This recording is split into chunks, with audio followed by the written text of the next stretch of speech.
जेके media देखने वाले सभी दर्शकों का एक बार फिर से बहुत बहुत स्वागत है। हमारे साथ बातचीत करने के लिए मौजूद हैं एसडीआरएफ के कमांडेंट मनहास साहब, जिस तरह से आज सांबा में एसडीआरएफ की नई बिल्डिंग का उद्घाटन किया है। डीजी साहब यानी एजी मीर साहब आईपीएस ऑफिसर यहां खुद पहुंचे थे और उनकी मौजूदगी में यहां पर इनॉग्रेशन हुई है। लेकिन मैं जानने की कोशिश करूंगा सर से एसडीआरएफ के रोल को लेकर।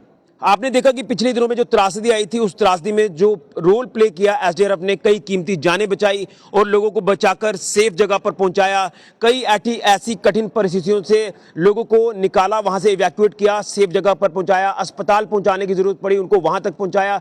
यानी उनके रोल को हम जो नहीं भूल सकते हैं उस त्रासदी को लेकर। वैसे भी जब भी कोई आपदा आती है तो एसडीआरएफ के जवान हो तो वो लगातार अपनी अहम भूमिका निभाते हैं। सर, आपका बहुत बहुत स्वागत है और सबसे पहले तो शुभकामनाएं हैं कि नई बिल्डिंग का उद्घाटन आज सांबा में हुआ है डीजी साहब की मौजूदगी में। तो क्या कुछ कहेंगे सर, इस बिल्डिंग का कितना लाभ होने वाला है और उसके साथ साथ बड़ा अहम जवानों के रोल को किस तरह से देखते हैं एसडीआरएफ के रोल की बात करूं तो जो इस साल की जो आपदा आई हैं, आपने इस पर मानसून में देखा है कि काफ़ी सैलाब, काफ़ी जगह फ्लड्स आए, काफ़ी जगह लैंडस्लाइड्स आए। तो हमारे जवानों ने काफ़ी बढ़ चढ़ के काम किया है और जहाँ जहाँ भी हो सका है वो वहाँ पहुँचे हैं और वहाँ से उन्होंने रेस्क्यू किए हैं, उनको हॉस्पिटल तक पहुँचाया है। और सबसे बड़ी बात तो है जो दिक्कतें उनको आ रही थी, जो पहले वाले उसमें हम पुलिस स्टेशन की एक पुरानी बिल्डिंग में बहुत ही कम एकोमोडेशन में इनको एकोमोडेट किया था और उसमें काफ़ी परेशानियाँ आ रही थी। अब मुझे उम्मीद है कि उनको यहाँ रहने की जगह भी अच्छी मिलेगी और यहाँ पर इनको और एक ट्रेनिंग एरिया भी मिल रहा है, क्योंकि यहाँ काफ़ी खुली जगह है, तो ट्रेनिंग एरिया भी मिलेगा। उसकी वजह से ये लोग अपने आप को फिर से जो आने वाली जो नेक्स्ट जो रेनी सीजन होगा या जब भी कोई आपदा आती है उसके लिए अपने आप को अच्छी तरह से ट्रेन कर पाएंगे और मुझे उम्मीद है कि आने वाले वक्त में और बेहतर काम करेंगे। सर, इसमें मैं ये भी जानना चाहूँगा कि उनके वेलफेयर के लिए क्या कुछ काम जो वो किए जाएंगे उनके वेलफेयर को लेकर।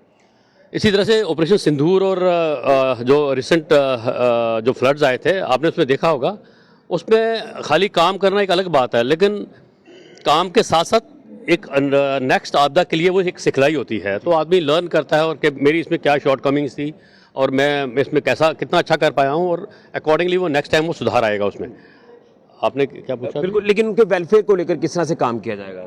वेलफेयर की जो हाउसिंग फैसिलिटी मिलती है, ये भी एक वेलफेयर मेजर है। मतलब मैं कह रहा हूँ ना, वहाँ पर रहने की जगह नहीं थी, बड़ी मुश्किल से उनके बेड्स को बिल्कुल टाइट, वो साथ साथ जुड़े हुए बेड्स थे और उनको वहाँ से इवन रूम से बाहर निकलने की जगह तक नहीं थी। यहाँ इनके पास खुली एकोमोडेशन है, अलग से एक मेस है इनके पास। यहाँ जो इनका किचन है आपने देखा होगा, डाइनिंग हॉल आपने देखा होगा। तो जब जवानों को ऐसी फैसिलिटीज़ मिलती हैं तो वो बढ़ चढ़ के काम करते हैं। उनका मोराल भी हाई होता है। बिल्कुल, उनका मोराल हाई होता है इससे।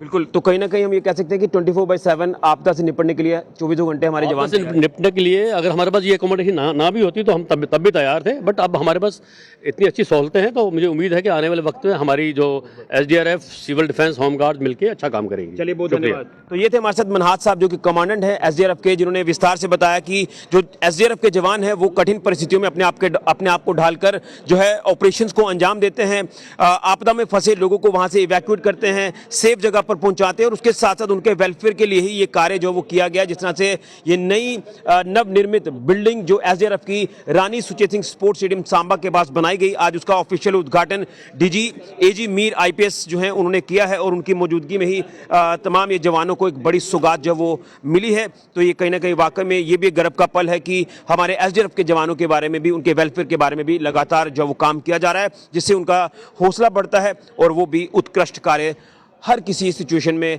करते नजर आते हैं जब भी कोई ऐसी आपदा देश में आती है। फिलहाल के लिए ऋषि खजुरिया, जेके मीडिया के लिए।